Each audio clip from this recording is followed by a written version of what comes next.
everyone. Welcome and thank you again for joining Agritecture's travel-free digital conference. My name is Bea Mignana. I'm an intern at Agritecture, and with me today is Michelle Bhattacharyya. She's the founder and CEO of On-Up, and she's going to talk to us today a little bit about how living wage is impacted by the current pandemic of COVID-19 and how it's impacted certain industries such as the farming and food industry. So welcome, Michelle. Thank you so much for joining us today. Thank you so much for having me. We're so excited to hear what you have to say. I'll hand it off to you now, and you can present your deck. Yeah, beautiful. Okay, so hi everyone, and I'm really excited to be able to talk about this because I think it's such a pertinent issue of living wages in this time when we're going through so much crisis and so much stress. I'm located in New York right now, so right for the U.S. at an epicenter of this pandemic as it breaks out, and really seeing the impacts not only of how our business model of not often paying a living wage in the past, all the way through a supply chain, especially and often in agriculture, is impacting so many individual lives, but also about how it's impacting businesses in a negative way and how it's impacting community. And what I'm hoping to do today is give a little key into how thinking about the issue of living wage can actually, during this time, is actually sort of an opportunity to take this important issue and build it out so that we build business better when we're coming back from this period of time. So the thing I wanted to start with is, why is it really an important issue right now to talk about living wage when so many people aren't working, which is the unfortunate reality of what we're dealing with. And it's really about planning. You know, I've been working on living wages for a long time, and I've talked to businesses from farmers all over the world to all the way up the supply chain to retailers. And often what I hear is, well, we really want to think about how we can incorporate the issue of living wage, but we don't have the time available. And that's one thing I think many of us have right now as we work from home or as doors have had to be shuttered. There is a portion, there is a big segment that has that sort of capacity right now to start thinking about how, when we open back up a lot of the economy, we can make changes. But there's also the issue of consumer awareness. I think this pandemic has really shed light on what it means for those that have lost income streams, what it means for those that were already living paycheck to paycheck, about having to be sheltered in place and not being able to earn a new paycheck, and how much of an impact that has on individuals' lives, and really how much of an impact that has on communities. There's a lot of evidence in terms of where infections happen and where things like this spread, that people who can't or weren't already earning a living wage simply continue to leave their homes and go to work as long as possible, because there was really no option in terms of earning a paycheck, and that creates a contributor to the spread of pandemic on a more massive scale. So it's something to really think about, how wages are actually affecting what's going on, and how what's going on can then affect how we frame wages. And for that same reason, aside from those workers just being at risk at this point in time, those that weren't earning a living wage previously, businesses as well, really, I've certainly heard reports of businesses where people came in sick when they shouldn't have, and businesses lost whole staff. And you know, you're thinking about a similar thing when you're talking about agriculture, about if you lose everyone that you have, your crops end up sitting and end up rotting. And it's incredibly important to be able to make sure your workers can maintain their health. And that's where it sort of comes to what a living wage is and why that would be helpful in these scenarios. So what I'm showing here is just what really goes into a living wage. This is a graphic that was aligned with something called the Inker methodology. It's a nice global methodology for sort of the leading one for calculating living wages. And it really looks at what is the cost of a basic but decent life for sort of a reference size family. And what I've outlined in this is this small margin for unforeseen events. And I just want to highlight that a little bit in this period that we're talking about. One of the key pieces of a living wage says that you should be able to pay for the basic nutrition you need, the basic housing, other essentials like education, healthcare, childcare, the kinds of things that you need to live at a basic level, but decent. And decent meaning your home protects you from the elements and is healthy, that your food includes the right macro and micronutrients, and you're able to get what you need in terms of caloric intake. But the small margin for unforeseen events is one of the key pieces of a living wage that makes it important in these times, which is there's a 5% usually put on top of all the costs of living to say, this is so that people, if they ever run into a crisis, will be able to have some savings to get through. And that is so incredibly important right now because we're seeing so many people around the world that aren't having any savings to get through. And honestly, agricultural workers are some of the lowest paid workers. I think it also applies to up the supply chain when you talk about the retail workers at the other end that are working to sell agricultural products. There's a lot, for example, in the grocery stores that are selling things now that are still open, that are struggling, still earning less than a living wage, so they have to come in and really having to expose themselves on a daily basis to health risks, despite the fact that they aren't earning enough to really get themselves through. And that creates a danger where are they going to, at the first sign of symptoms, are they going to decide to stay home? Or are they going to worry about still getting that paycheck and go ahead and come back into work? And what that does is just spread the illness further and it exacerbates the situation that we have. So really the thought of paying a living wage as it's sort of laid out and defined here and how it's calculated here is absolutely key to us getting ahead of these kinds of crises that we didn't really expect before, but we see as an enormous impact now. So I wanted to talk a little bit about retail workers and living wage, especially in supply chains for agriculture. And the reason that I want to talk about this is because I've been working in a lot of industries, cocoa, coffee, banana, where there's always this sort of pressure point that paying a living wage for farm workers needs to be paid for by higher prices. And that yes, productivity increases can be helpful, and yes, there are a number of different measures that can, in-kind benefits supplied for missing resources like healthcare, education, can be helpful in making sure basic needs are met. But at the end of the day, the farmers are saying that, hey, I can't pay my workers more than what I'm paying them because my margins are so slim. So what I really started to realize is that, to advance a living wage in agriculture, you have to think all the way up to retailers. And for retailers, often I would see a real push for them to get their supply chains paid a living wage, but a zero concentration on paying their own workers a living wage. And so what I really wanted to highlight with this is your workers at the retail level are the communication point to your consumers to explain why it is so necessary to the sustainability of the supply chain in agriculture on a longer period of time that every worker throughout earns a living wage, and to be able to explain how that might impact prices. So one of the places, for example, in coffee that I've been talking a lot is the baristas who talk to consumers every day and are able to say, hey, yeah, the price of this cup of coffee went up by 10 cents, but that's because we want to make sure our farmers are earning a living income or their workers are earning a living wage. And what I highlight on this slide is really some countries where they're starting to think about living wage certification systems, different ways of looking at companies who are paying their own workers a living wage. The reason I say it's important to pay your own is if that barista I mentioned before is talking about earning a living wage for the supply chain but isn't earning one themselves, they are not the best communicator for what that means and how that impacts lives. It is sort of essential that this concept be taken as corporate culture throughout the entirety of the supply chain in order to have the kind of support that's necessary for everyone in agriculture to start earning enough to make a basic but decent living. So the Living Wage Foundation, I put their logo there. They have been pulling together an international effort called the Global Living Wage Network.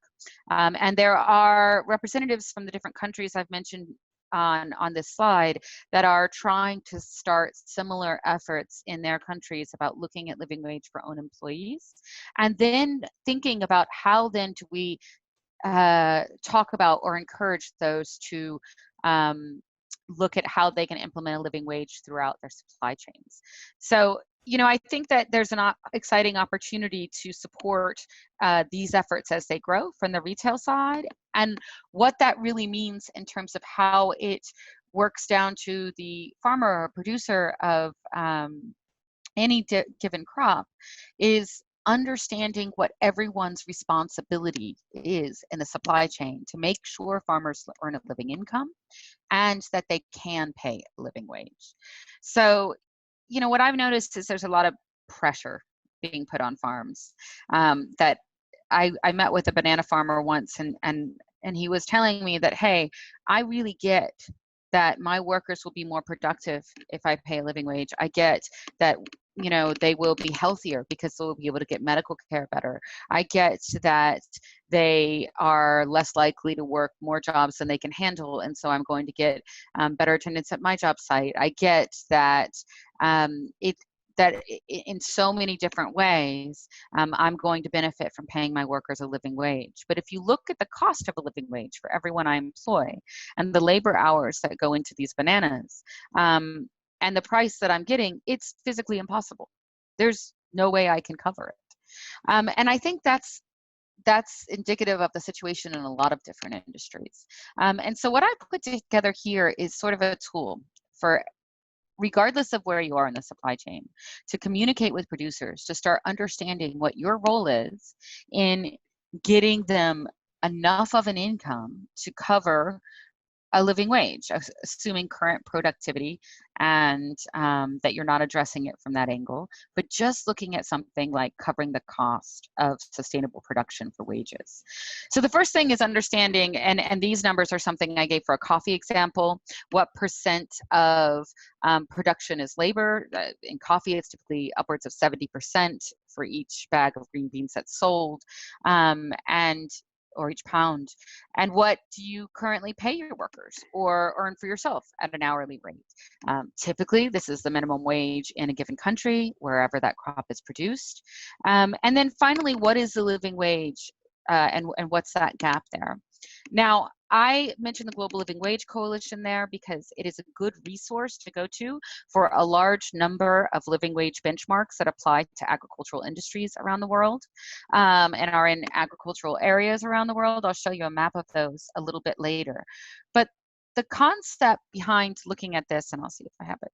This is the map of that, of where these are all located. And you can go to globallivingwage.org and get a sense of some of these countries have multiple benchmarks in multiple different locations about what a living wage might be.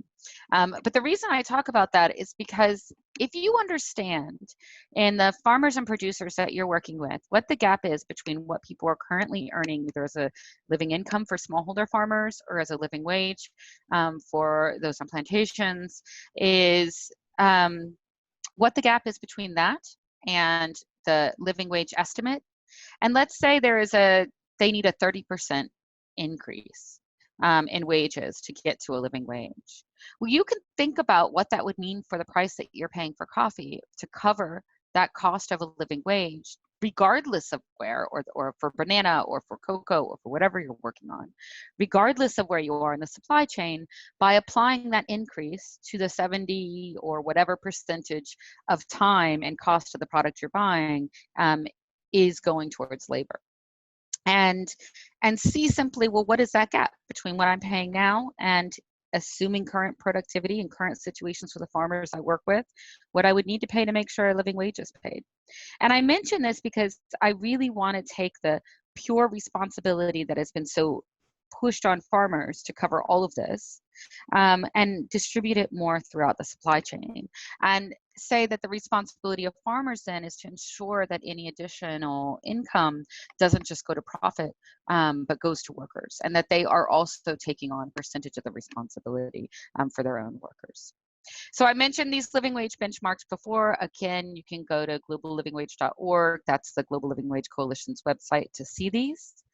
And that's sort of the basic in terms of what I wanted to let you know about my thinking and how I think we can take this time during this COVID-19 crisis to do an assessment, regardless of where we are in agricultural supply chains, about what is going on for our own workers, what is going on for the people that we're sourcing from, what is going on, and how do we take on our personal responsibility or assess our personal responsibility so that when we're starting to build business back up, we're doing it in a more sustainable way, where we can help workers weather the kinds of impacts that we're experiencing right now that are really incredibly detrimental during COVID-19.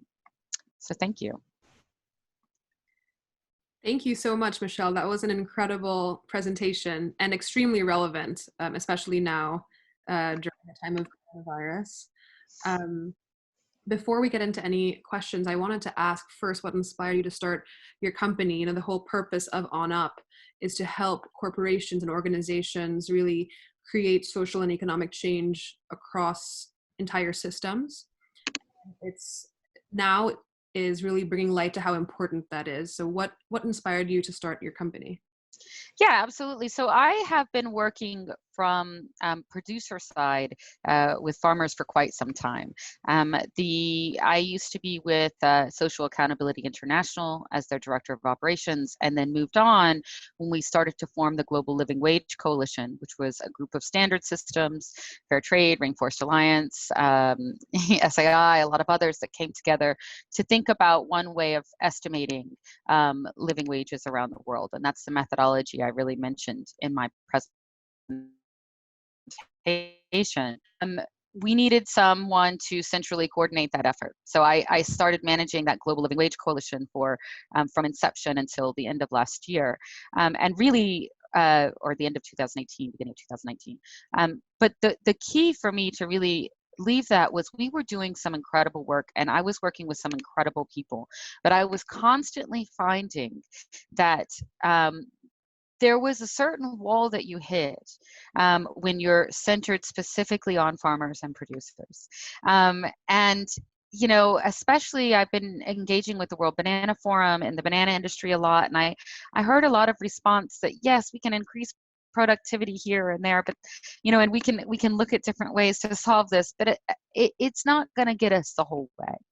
And one of the things I heard, I mean, me being located in New York, I was in Belize. I was with a banana farmer who was very influential to me. And he said, hey, I get it. And he was the one who really told me, I get what's going on. And I understand now why this is important. But is the grocery store worker that is down the street from you getting paid a living wage? Because you're pressuring me to push there. And my answer was no, you know, not in New York, certainly not most of the US. And I found it somewhat hypocritical for me to go to other locations and tell people about how they need to work on a living wage if I'm not also understanding that this is a shared role. So I started On-Up to really say I need to be able to focus not just on the producers, but also on how every player in a supply chain has a responsibility when it comes to making sure a living wage is paid throughout agricultural supply chains. Well, I think that's exactly right. You mentioned both farmers and retailers during your presentation. And depending on where the grower is located and where the retailer is located, food supply chains can be very long and very complicated. When we're thinking about living wage, where do we begin? I think it's such a large global system. At what point should we begin to make a more like holistic systemic change in the food supply chain? Yeah, so I talked about those two pieces because they're the two bookends, right? And there's a whole bunch in between that. I've worked a lot with brands as well and distributors as well, who definitely have the same role. One of the reasons I talked about sort of where do you begin? There's a couple different places, but one of the reasons I talked about the simple idea of thinking about your own responsibility is because anyone outside of the producer specifically that exists in the supply chain can look at their responsibility in that sort of piece. I think what's really valuable, and the World Banana Forum did this with bananas, is looking at a value chain distribution. And when you see that sort of gap to a living wage, understanding a little bit what percentage of the value chain are you taking away in whatever role you're sitting in whatever that crop is, right? It varies crop to crop. And really, if you want to be responsible, saying, well, I'm really getting about 30% of the value. And so I should really think about how I can cover about 30% of this gap that exists to a living wage. And that should be the responsibility I might need to really focus on. And I might not be able to get everyone else in the value chain to move. Yeah. But what I've heard too often is, I'm not going to do anything unless everyone does anything. And I think we all have to take on our own personal responsibility for doing what the pieces that we can do and that we are responsible for. That's for individual work. I highly recommend pre-competitive collaboration. And I think that there are a lot of those going on. IDH, the Sustainable Trade Initiative, is doing a lot of work around tea and around bananas and around floriculture. And, there's a lot of different agricultural industries that they're focusing on. There's a lot of living income efforts around cocoa in Cote d'Ivoire and Ghana.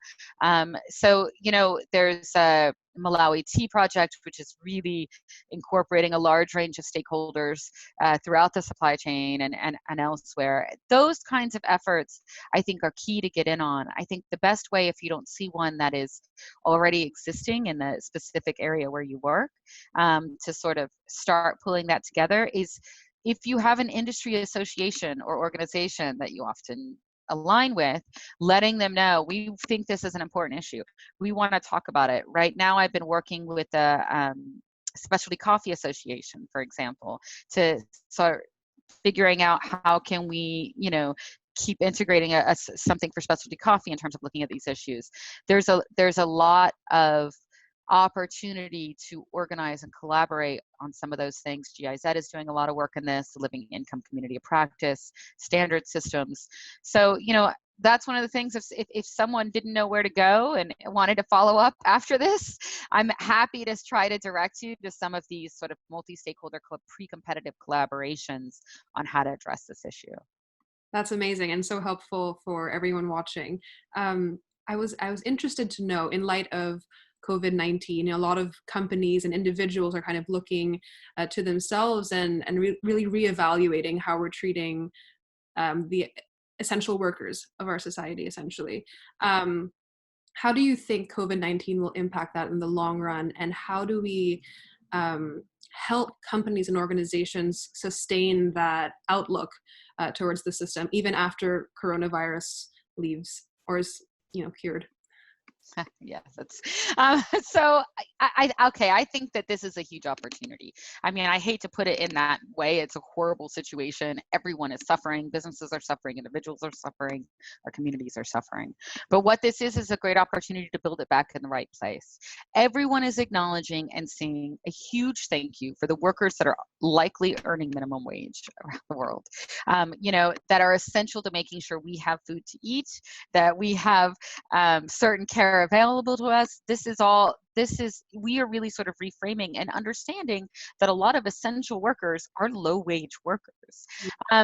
What that means, and that sort of new appreciation, is that one of the biggest issues, I think, to pushing wages up was, well, people don't want to pay more and they don't care enough about wages for someone that they don't know. They just want to have the cheapest possible price. What you have right now is a consumer base that cares a lot, and that can acknowledge a lot more, that these people deserve to earn enough to live off of at a basic and decent level. So it's really about communication, right? I would say when you rebuild your business, you can rebuild a model where you're factoring in the cost of a living wage. And then when you're able to, for those people who are really sort of behind, or, I've like I said, in coffee, there's a lot of cafes that aren't able to open their doors right now, right? When they reopen those doors, then it's really key to be able to say, look, you'll see that our prices have changed. Guess what? Everyone expects that to happen right now. Nobody knows what anything is going to cost when we come back from all of this. Everyone expects things to be different. And this is why our prices have changed, because we learned that we absolutely find it unacceptable to put our workers in this situation again. We absolutely find it unacceptable to not have them earning what they need to earn. And you have a rare moment in time for consumers to actually, or customers to actually say, we're okay with that, in full. And that's how, moving on that and not being hesitant, that's how you use this to change the way that business is done. That's fantastic. I personally hope that the change can be sustained. I think we're moving towards some positive direction here, despite all the negativity that's going around. I think that there's a lot of hope for change. The one similarity that I see among many between Agritecture and On-Up is that we work with companies and organizations around the world. And I think we both recognize that, one solution works best in one place. It might not work the same way in another country. And you mentioned that briefly in your presentation, how living wage standards can vary depending on where you are in the world, of course. I wanted to ask how you think the impacts will be different depending on whether an economy is developing or developed, and best practices that you can share. Yeah, absolutely. So best practices are a little bit harder because we haven't gone through this. Whether I can reference what should be done, I don't know if we've really figured it out yet. But definitely how I expect that things will impact differently, just from looking at the living wage angle, is there's a few keynotes that I would look at, and surprisingly, here in the U.S., they affect us in ways that you wouldn't normally associate with developed economies, which is healthcare availability. So where you're talking about countries where we've been looking at a living wage and it's somewhat prohibitive to get access to healthcare, those are going to have really negative impacts because they're going to lose a lot of workers and a lot of people. What we're seeing that in most developed economies, there is secured healthcare, and in fact, in most developing economies, there's also secured healthcare. It's one of those weird places where, in the U.S., we're actually going to have a specifically rough time because there are a lot of people who aren't insured, who's going to have huge bills after this, who don't know how that's going to get paid, who don't know how they're covering this healthcare, who are afraid to go to the hospital because they can't afford it. And people are going to die because of that. We're going to lose people. So one, I would really say looking at a country's provision of healthcare is going to talk a lot about how this is going to impact a little bit differently, both in terms of we have a strong healthcare system, but the cost is going to impact on the back end. A lot of countries I've worked in, there's a struggle to get to healthcare, or agricultural areas are very remote and in rural locations where if someone got sick, you're going to lose, the ability to get to access to healthcare. Those are going to be really hard hit communities. And when they're starting to recover as businesses, you will have lost a lot of your workforce in that. You would have lost a lot of your labor.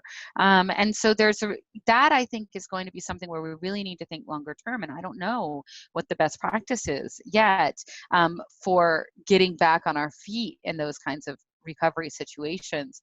But I would say that if we build up a system that doesn't have that same risk in the future, by thinking about living wage, which is inclusive of, if you don't have convenient access to healthcare, you need to have a clinic, or you need to be able to afford transportation, or you need to be, if you can't afford to get to a hospital that's an hour and a half away, that's a problem right now.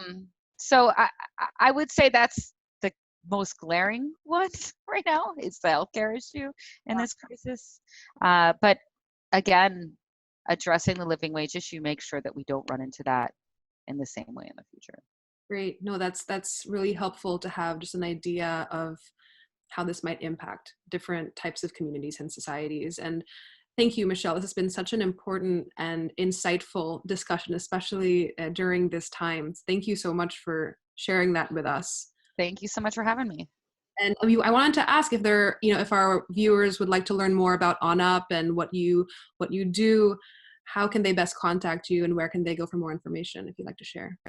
Yep, absolutely. So onupllc.com is our website. You can email me though. I'm at michelle.b@on-upllc.com. It was in the presentation earlier, so if you want to rewind back to the thank you page, you can take a look at that. But yeah, I'm happy to respond. This is just really something I feel passionately about. I'm happy to make connections. If people say, hi, I want to work on this and I want to understand how to get started, I'm really open to outreach and to let people know and connect them with resources and help them myself if it's something they want to dive into deeper. So thank you so much again, Michelle, and thank you everyone for joining Michelle and me today in Agritecture's digital conference series. We really appreciate it. Thanks, Michelle. Thanks again. Have a great day. Bye.